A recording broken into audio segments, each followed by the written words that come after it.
Prostatit bu nima? Prostatit bu prostata bezining infeksion va noinfeksion yallig'lanish kasalligi bo'lib hisoblanadi. Prostata bezi siydik qopi ostida, ya'ni uretraning boshlang'ich qismida uretrani qamrab olgan holda joylashadi. Prostatit infeksion va noinfeksion tarzda kechadi, yana surunkali va o'tkir tarzda kechadi. Infeksion bo'lganda qo'zg'atuvchilardan ichak tayoqchasi bo'lishi mumkin yoki jinsiy yo'l bilan yuquvchi kasalliklar bilan kasallangandan keyin kuzatilishi mumkin. Bu prostataga kelib joylashgandan keyin kuzatilishi mumkin. Noinfeksion bo'lganda bunda ich qotishi bo'lishi mumkin yoki sovqotish, immunitetning tushib ketishi, umumiy holsizlikdan keyin kelib chiqishi mumkin yoki noqulay sharoitlarda ishlash yoki jinsiy faollikning sustligi, doimiylik bo'lmasligidan kelib chiqishi mumkin. O'tkir prostatitda asosan umumiy simptomlardan tana haroratining ko'tarilishi, qaltirash, umumiy holsizlik, ishtahaning bo'lmasligi, asabiylashish, sal narsaga jahl chiqadigan darajada asabning buzilishi, shu kabi mahalliy simptomlardan qon sohasidagi og'riq, tez siyish, siyishdagi o'zgarishlar, buzilishlar, ya'ni siyganda og'riq bilan siyish yoki achishib siyish, tez siyish, past bosimli siyish bo'lishi mumkin. Yana mahalliy simptomlardan oraliq sohaga og'riqning taralishi va orqa chiqaruv teshik tarafga og'riqning tarqalishi, olat boshchasigacha taralishi mumkin og'riqlar. Surunkali o'tkir prostatitdan farqi bunda asta sekinlik bilan rivojlanadi. Masalan, oylar, yillar davomida rivojlanishi mumkin. O'tkir prostatit boshida aytmaganman, to'satdan boshlanadi. Bir necha soat yoki bir necha kun ichida rivojlanishi mumkin. Prostatitlarni asosan diagnostikasida birinchi UZI tekshiruv qilish kerak, keyin qonning umumiy tahlili, siydik tahlili.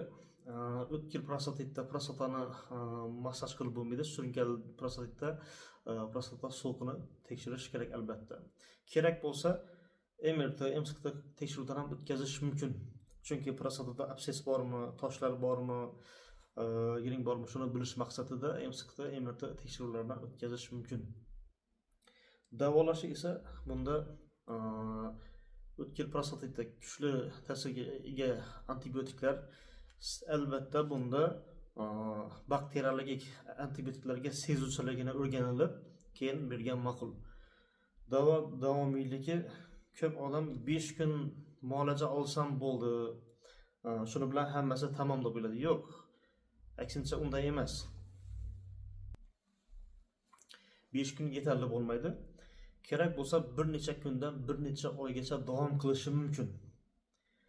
O'tkir prostatitda albatta statsionar holatda yotqizib davolash kerak.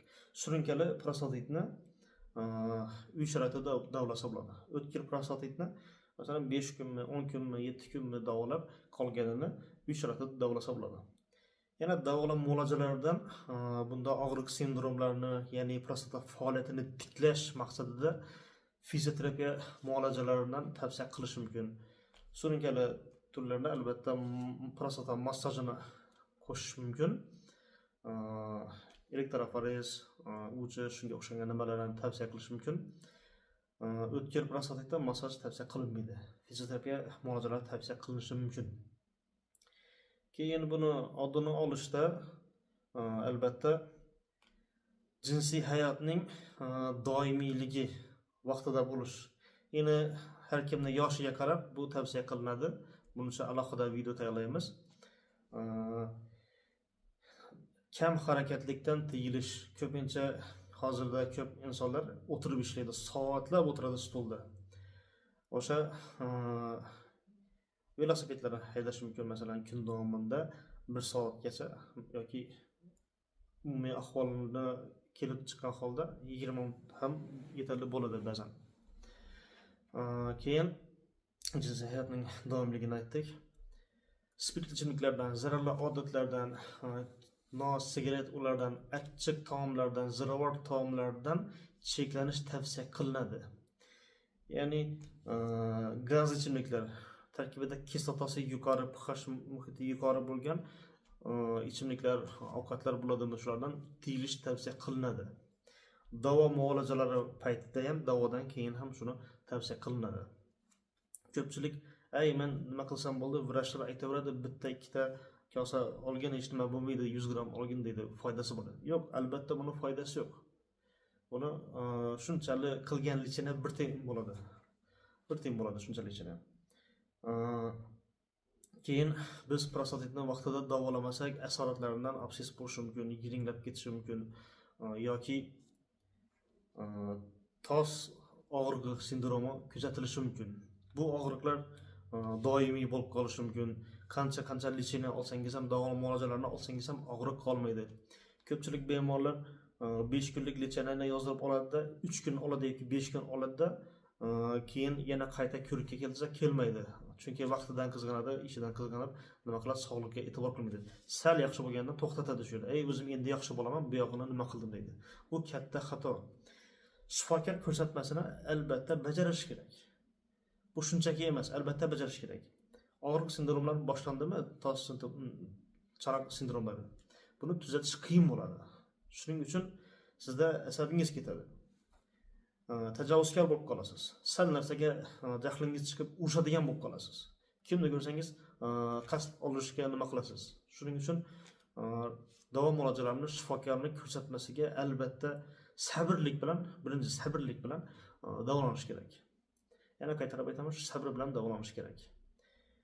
Ko'pchiliklar to'g'ri 5 kun lichin olgandan keyin yaxshi bo'ladi, lekin asorat bermagan bo'ladi. Buni asoratlari prostata bezini yallig'lanishi, urug' yo'llar, urug' pufakchalarining yallig'lanishiga o'tib ketib, albatta moyaklarga ham boradi bu. Epidemit, orxoepidemit o'z navbatida pielonefrit, sistit shularni qo'zishiga ham olib keladi. Shuning uchun faqat davolashga kelganda prostata bezini emas, kerak bo'lsa buyraklar, ichki a'zolarni ham tekshirib, umumiy biokimiya analizalarini topshirib davolangan ma'qul.